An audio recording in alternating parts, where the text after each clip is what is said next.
नमस्कार। बीते कुछ दिनों से आप ऐसे बाल बलिदानियों की कहानी मुझसे सुन रहे हैं जिन्होंने भारत के स्वतंत्रता संग्राम में अपनी महती भूमिका निभाई है। आज की कहानी बंगाल के मिदनापुर से है। मिदनापुर को यूं तो क्रांतिकारियों का गढ़ कहा जाता था। इतिहास की एक बड़ी बात यह है कि यही इलाका ऐसा है जिसने 1942 में अंग्रेजों से खुद को दास्ता से मुक्त करा लिया था। वो भी इस वजह से कि क्रांति सशस्त्र थी और अंग्रेज लगातार पीछे हट रहे थे। ये जो कहानी है जिसमें 8 से 10वीं क्लास तक के बच्चे हैं जिन्होंने अपना खुद का एक छात्र संगठन बनाया था और इन्होंने एक बड़ी घोषणा की थी कि मिदनापुर में अब कोई भी अंग्रेज जिला अधिकारी के तौर पर स्वीकार नहीं किया जाएगा। अंग्रेजों को ये चुनौती बच्चों की बात लगी, मगर बच्चों ने जो करके बताया वो पूरी कहानी में कई सारे नायक आते हैं। सबके सब एक स्कूल से संबंध है। तो उन्होंने एक के बाद एक कई अधिकारियों को मारा। अपनी घोषणा के अनुसार सबसे पहला शिकार उन्होंने उस समय का जो सन 1931 की बात है, 7 अप्रैल की जेम्स पैंडी करके एक अधिकारी हुआ करते थे उस समय। बकायदा उनको पहले चुनौती दी गई और चुनौती देने के बाद एक दिन जब वो अपने काम कर रहे थे तो एक सरसराती हुई कुछ गोलियां उनके ऊपर से निकली, कुछ लगी और वहीं खत्म हो गई। मगर जो चलाने वाले थे वो छात्र पकड़े नहीं गए। सरकार को ये बात बड़ी खल गई कि छात्रों ने इस तरह की चीजें कर दी और चुनौती को पूरा कर दिया, मगर अड़ियल अंग्रेज सरकार यह रुकी नहीं।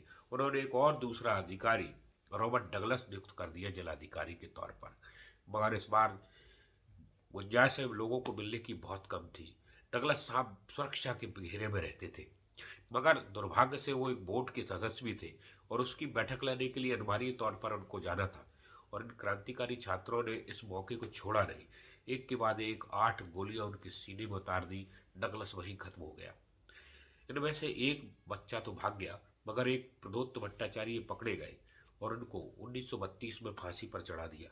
मगर ना तो क्रांतिकारियों का उन छात्रों का ये काम रुका, न ही अंग्रेज सरकार की अपनी अकड़ रुकी। एक और तीसरे अधिकारी बीईजे बर्गे को उन्होंने जिला अधिकारी नियुक्त कर दिया और इस बार सभी तरह की बैठकें बंद कर दी गई, निकलना बंद कर दिया।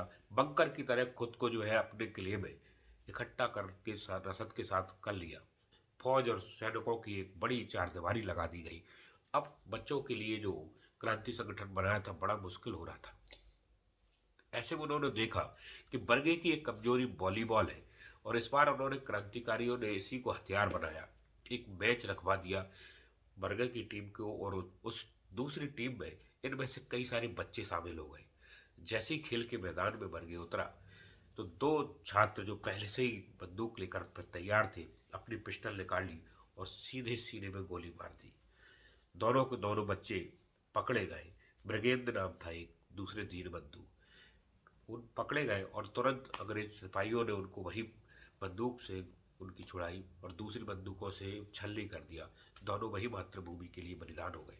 इसके अलावा निर्मल जीवन, ब्रजकिशोर, रामकृष्ण, ये बच्चे भी पकड़े गए जो सभी छात्र थे।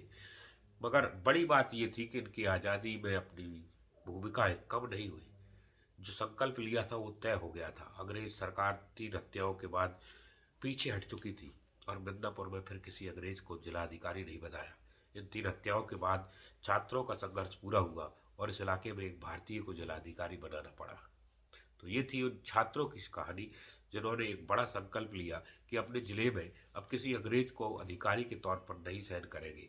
कई लोग फांसी पे चढ़े, गोलियों से छलनी हो गए, मगर अपने संकल्प को पूरा कर गए।